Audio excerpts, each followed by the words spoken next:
오늘 우리에게 주신 말씀은 데살로니가전서 5장 1절에서 11절까지입니다.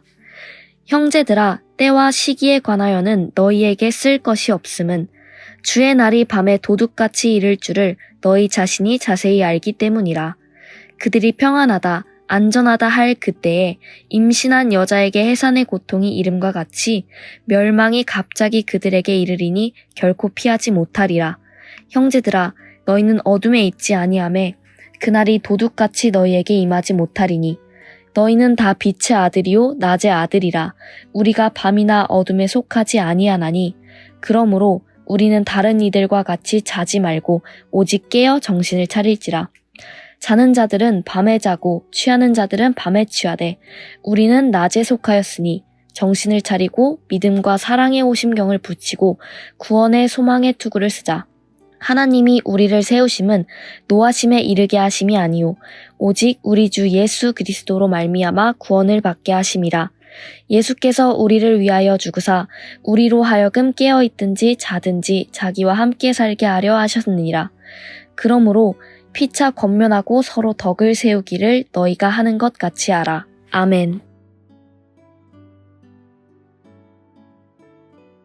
4장에 이어서 오늘 5장도 주의 날, 곧 예수님의 재림에 관한 이야기가 이어집니다. 4장에는 그날이 어떠한 모습으로 이루어지는지를 그렸다면 오늘 5장에서는 그날이 언제 임하는가에 대하여서 말씀하고 계십니다.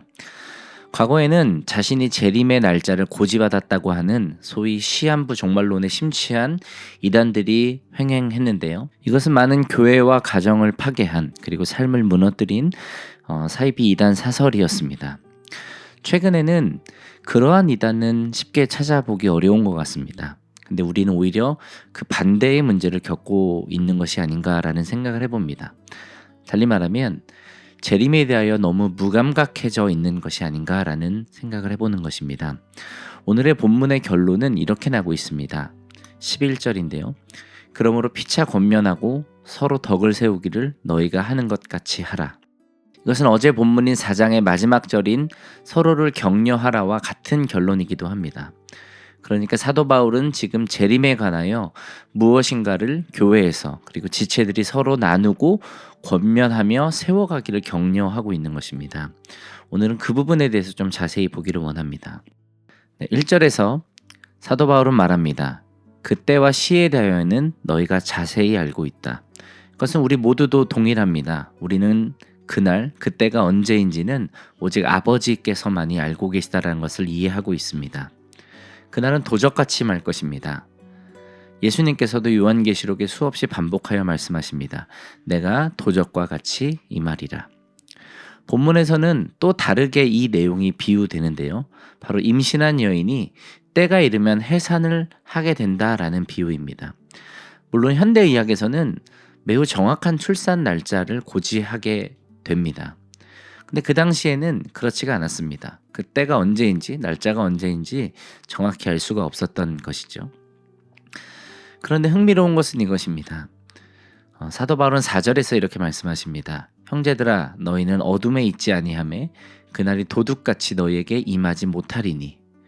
그날이 도둑같이 임한다라고 했는데 도둑같이 임하지 못한다라고 말하고 있는 것입니다.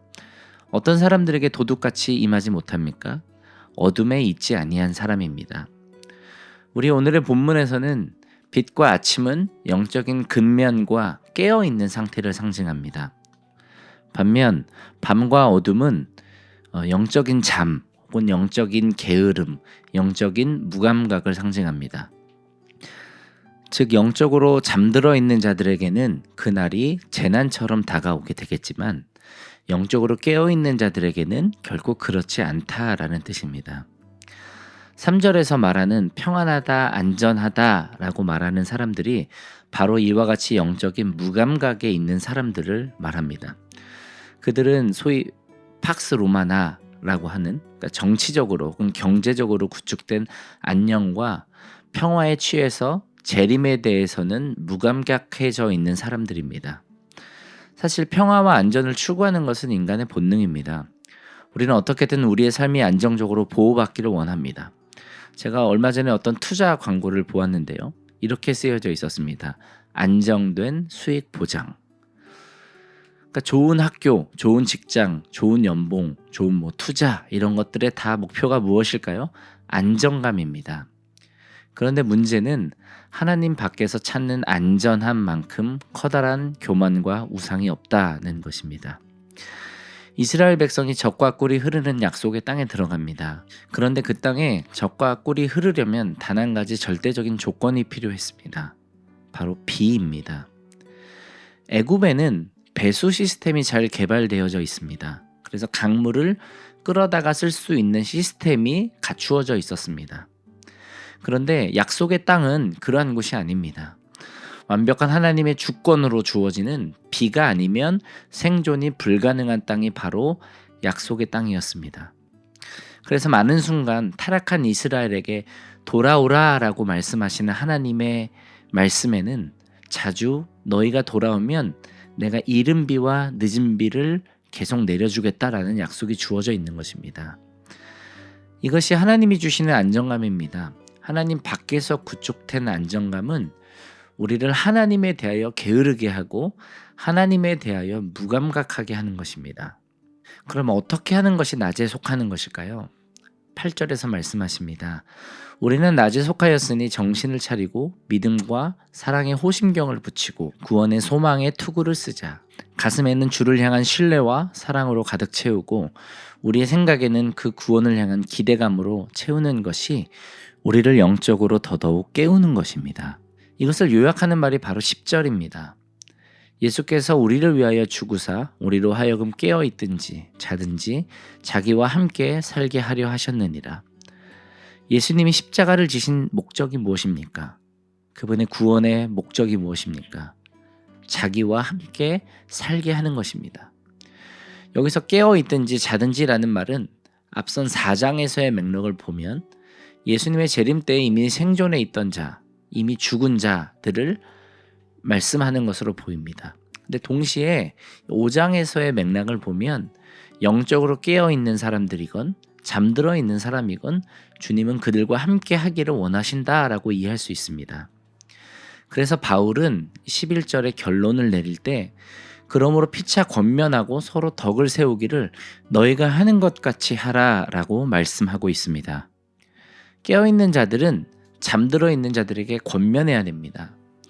예수님이 없는 헛된 안정감에 잠든 이들을 깨워서 예수님이 함께 하기 위하여 자기 자신을 들이셨음을 기억하게 해야 합니다. 제가 우리 교회가 아닌 다른 어떤 교회 다락방 모임에서 요즘 주식 투자, 코인 투자 등에 대하여 정보를 자주 나눈다는 이야기를 들었습니다. 혹은 학부모님들은 좋은 학원에 대한 정보라든지 진로 정보 등을 많이 나눈다는 이야기를 들었습니다. 그 자체가 나쁜 것이다라는 의미는 아닙니다. 때로는 필요합니다. 그러나 만약에 다락방에서 나누어지는 그 모든 내용이 이 땅에서 안정적으로 뿌리 내리기 위한 것에 지나지 않는다면 그것은 바울의 권면과 정면으로 대치되는 것입니다. 그것은 영적으로 깨우는 것이 아니라 우리를 영적으로 잠들게 하는 것이기 때문에 그렇습니다. 우리의 교제가 무엇으로 채워져 있는지를 한번 보기를 원합니다. 우리의 교제, 우리의 대화에는 그날에 대한 준비가 있습니까? 가정에서 나누는 대화가 이 날에 대한 준비가 있습니까? 혹은 이 땅에서의 평안과 안전, 뿌리 내리는 것에만 지나지 않는 것은 아닙니까? 예수님은 무화과 나무의 비유를 배우라고 말씀하셨습니다. 이는 예수님이 다시 오시는 때에 대한 관심과 감각을 유지하라는 의미가 있을 것입니다. 예수님은 반드시 다시 오십니다. 속히 다시 오십니다. 우리가 교회로서 준비된 교회로 그날을 맞이하는 교회가 되도록 서로 권면하고 세워가는 교회가 되기를 기도합니다.